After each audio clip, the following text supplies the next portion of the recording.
আসসালামু আলাইকুম, শুভ সকাল।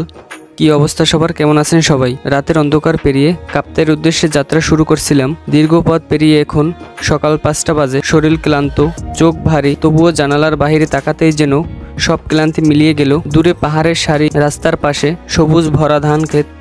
আনুমানিক সকাল 6টার দিকে বাস এসে থামলো কাপ্তাইয়ের শেষ স্টেশনে। সেখান থেকে মাত্র 2 মিনিট হাঁটলেই জেটিঘাট। তারপর ওইখান থেকে বোটে করে যেতে হবে আমার আসল গন্তব্যে।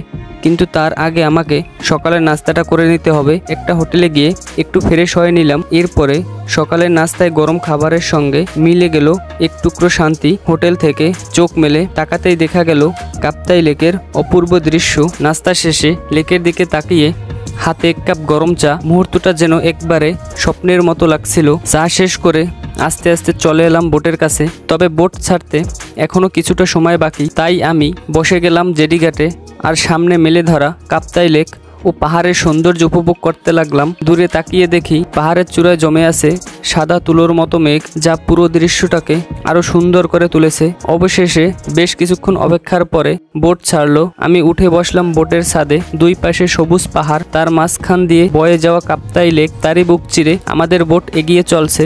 কিছুক্ষণ দাঁড়িয়ে চারপাশের সৌন্দর্য উপভোগ করছিলাম। এ যেন এক অন্যরকম অনুভূতি, যা ভাষায় বোঝানো কঠিন।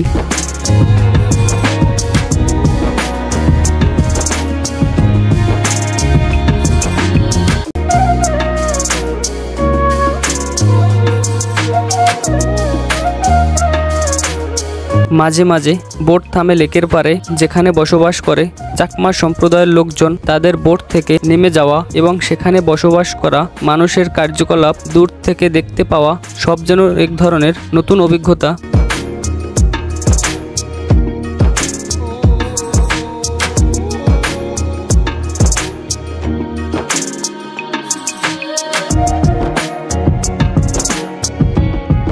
সূর্যের তাপ ধীরে ধীরে বেড়ে উঠছিল। সেই তীব্র রোদের হাত থেকে কিছুটা বাঁচার জন্য আমি গামছা বের করে মাথায় দিয়ে নিলাম।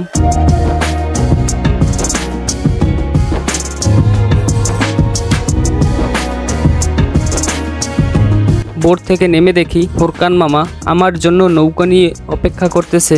তারপর আমি নৌকায় উঠে পড়লাম। নৌকায় ঘুরতে বেশ ভালোই লাগে। এরপরে বাসায় গিয়ে ফ্রেশ হয়ে খাবার খেয়ে কতক্ষণ বিশ্রাম নিয়ে বিকেলে একটু ঘুরতে বের হলাম। যাই হোক, আজকের ভিডিও এখানেই শেষ করছি। দেখা হবে অন্য কোনো ভিডিওতে। ততক্ষণ পর্যন্ত সবাই ভালো থাকবেন, সুস্থ থাকবেন। আল্লাহ হাফেজ।